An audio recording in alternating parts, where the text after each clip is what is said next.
So you are constantly chasing people who are not interested in you, and you are trying so hard to show them that you are worthy of attention and love and respect, and you spend the majority of your time thinking about strategies that will make them fall in love with you and be under your spell, so you can finally have that temporary ego boost that will make you respect and be satisfied with the person you see every single day in the mirror. That's why you look for an outside validation that you think will finally make you respect yourself, and you look for that validation from the people you put on pedestal and who are not interested in your existence, and you take it as a challenge to make them see you and notice you, and for the slightest attention they give you, you are hungry for more. That's why you go to social media looking for videos like how to manifest your ex back, how to make them beg for your attention. Use this manifestation technique that will make your ex beg you to come back to you, and he will text you in 10 minutes. And this type of videos just get on my nerve, because imagine being protected from God or universe, whatever you believe in, but personally I will use God. So imagine being protected from God, who wants you to learn from this experience and develop some self-love and self-respect, and go look for people who will not make you beg for the bare minimum, and experience the connection you want to have, and have people in your life who align with your values, because you can't connect with everyone, and not everyone will be interested in you, and that is fine, because trying to appeal to everyone makes you attract no one. And in top of that, you get trapped in this cycle of looking at the wrong places for a connection, and you keep chasing those people who are not willing to give it to you. Literally, God is telling you to leave because He can give you better if you let go and trust,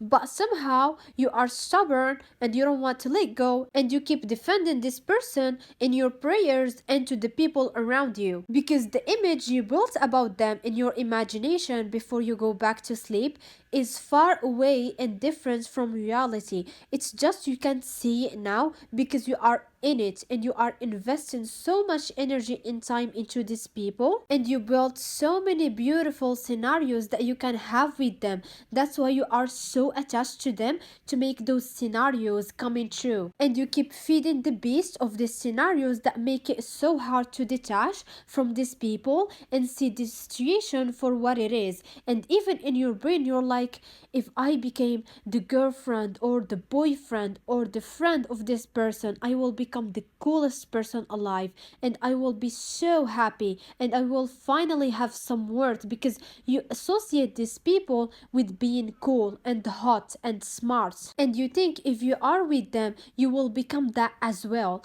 And I read this book called Biology, and that book talks about consumer behavior, but there is some certain ideas that book presented that are relevant to our topic. And one of the ideas that I want to talk about is, the more we create associations and connections to a thing, and we have a story in our brain that supports those connections, we get emotionally attached to it, and the emotional part of our brain win over our logical part when we want to take a decision. And this is what is happening to you. You know you have to leave, but the emotional connection and the stories that you created are making it hard to take the right decision and leave. That's why you have to look at reality and see it for what it is, and be honest with yourself, and have a journaling session where you are facing reality to destroy all of these images and stories that are fake, and realize you can do better and you deserve so much more. And it is going to be painful at the beginning and heartbreaking to realize you've been living in a dream, but it is better to do that in order to actually let go of what is not serving you, and build a real relationship with other people and also with yourself by becoming comfortable being your own company. A lot of you are terrified of the idea of spending some time alone and doing things alone, because you think that you need other people to enjoy everything, and the fact is You don't need people all the time to enjoy things. Of course, like having other people around make the experience better, but still, you can have some enjoyment alone. And also, if you keep seeking validation from others all the time, it will just give you the illusion that now you have self-worth and you are worthy because this person likes you and they validated your existence. But when this person is going to live your life, now what? Are you gonna look for a new group of people to convince them to respect you and see your worth and start the work all over again? How long are you gonna keep doing this? How long are you gonna keep fighting for the bare minimum? Can you believe that receiving the bare minimum is something that you should not fight for? Can you believe that love is not supposed to be this painful experience where you have to fight to make the person pay attention to you? It is exhausting trying to make someone see you when you are invisible to them because simply they do not care. I remember seeing this Instagram reel that silenced me and shocked me, where this girl was talking about how happy she is that the guy she was in situationship finally, after 1 year of chasing him and trying to make him see her worth, and he was cheating on her. Actually, I don't know like if that is considered cheating because they were not together, they were not in a relationship. But at the same time, they kind of were together, I don't know, this is so confusing. But anyway, after a year, he said yes to being in a relationship with her. And you know what is worse is reading the comment section, where people were asking for a strategy and advice they can implement to make their situationship turn into a relationship and make the person stop ghosting them and giving them mixed signs. Did society really get this desperate that people are happy with leftovers and the standards are in hell? Like literally people are waiting for their crush or their ex or whatever to like their story. Like they are sitting down waiting for their ex or their crush to like their story and they get so happy if they did.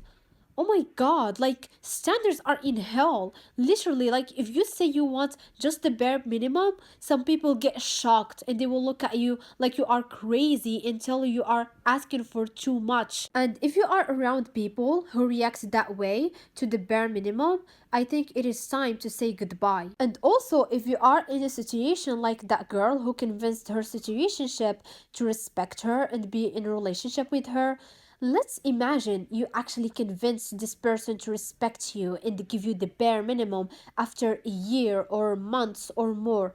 That is not something to be happy about and be proud of. That is not an achievement. That is a disrespect you decided to commit to yourself. The moment you did put that person on a pedestal and you decided to go out of your way to make them give you the bare minimum and waiting for them to finally wake up and realize you are the best.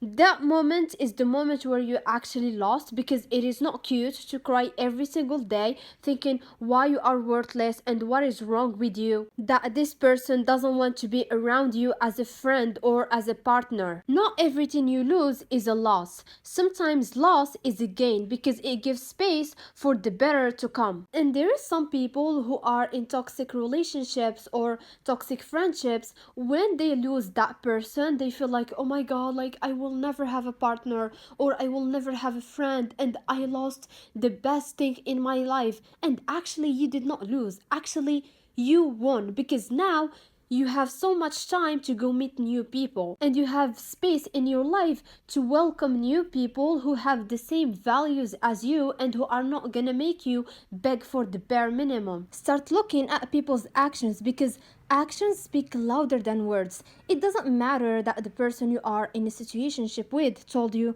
your eyes are from the heaven because every time I look at them I see the beauty that I don't see in everyday life, and the day I looked at you for the first time I felt for you and I knew that you will understand me in a deeper level. We see each other's heart and the connection that we have. I've never experienced it before, and I will give you the world. But when you look at a reality, there is no world or love that was given. You were just given headaches, and that's it.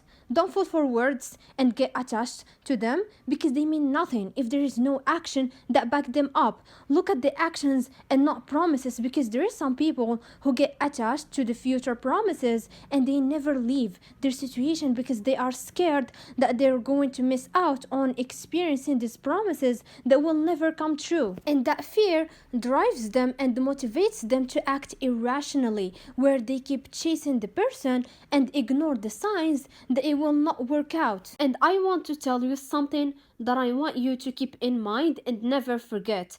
Chasing someone who is not interested in you is like chasing a cockroach. The more you chase it, the more it runs away from you as fast as it can, and it stresses you out because you're like, how the heck am I going to catch this goddamn cockroach? And this is the same thing for people. When you chase someone who is not interested in you and you are desperate for them, they run away from you as fast as they can, like a cockroach. And at a certain point, they start flying like a cockroach and they go away and you never see them again. And I personally call this the cockroach effect. The more you chase people who are not interested in you, the more they run away from you as fast as they can, and you get disrespected in the process. Remember, don't settle down for disrespect in order to get a relationship because you think you can't get better than that, and this is your only chance to be in a relationship or a friendship. That's why you hold on to it and you keep pretending that everything is okay, and you try as much as you can to not upset them by asking for the bare minimum because you don't want to sound needy and you are asking for too much and you are too much for these people. That's why you make yourself small next to them and you nod in agreement with what they say while putting a fake smile on your face, and you just pretend you are happy. Your existence becomes pretending.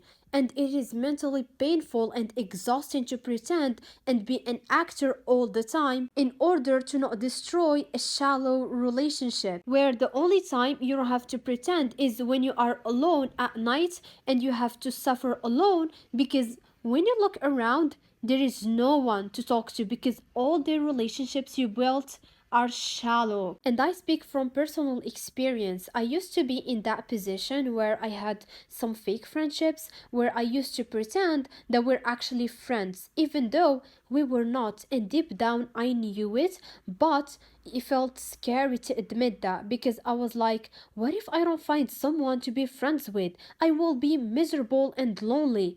But the funny thing is that I was miserable and lonely in those friendships too. The nightmare that I was scared of living, I actually was living it, but I did not want to admit that to myself. But the day I did, it was painful to face those truths, but I'm grateful that I did because I broke free from the prison that I put myself in. And one of the things that motivated me to break free from this prison is using fear in my advantage. I was so scared to stay like this for the rest of my life. I was like, there is no way this will continue. I need to leave. And whenever I sat down with myself, I imagined all of the pain and bad scenarios that will result of me staying in those friendships.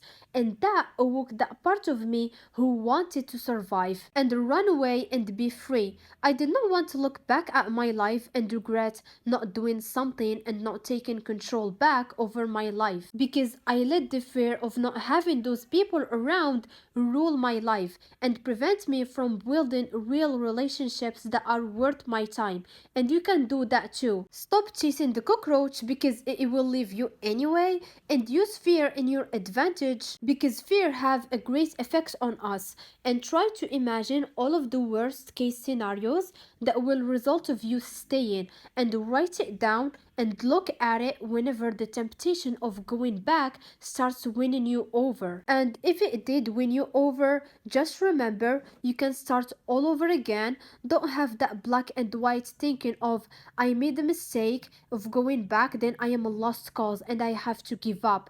Don't do that to yourself, because it is hard to break old patterns, and the journey is full of ups and downs, and the change happens in the downs of the journey. They are the one that cheat you a lot. And remember that you can bounce back, and you own it to yourself, to respect yourself, and to not let anyone walk over you and disrespect you and make you go crazy and beg for the bare minimum and for clarity. And surround yourself with people who do not confuse you with their answers and unstable actions where one day everything is okay and the next day they are acting cold out of nowhere. I feel like it's so normalized these days to act this way because people see it as cool, I'm acting nonchalant and I'm not giving attention and care to the other person. That's why they play some of these stupid games. And personally, if someone does that to me, I block them immediately because I just start seeing them as a mosquito that is just here to suck blood from me and annoy me and cause me stress by not letting me sleep at night and show up when I am relaxing and disappear when I am looking for it. I am not chasing cockroaches and mosquitoes. I just opened the window and the door for them to leave. I hope this was helpful, and I am so sorry if I got off track in this episode because I'm really passionate about this subject. And just remember that you can have better relationships, and you have to keep in mind that you are the only one who is going to stay with you until the end of your life journey. That's why don't forget to take care of yourself and to surround yourself with people who are worth your time, and both of you are going to invest time and energy into this relationship to make it work.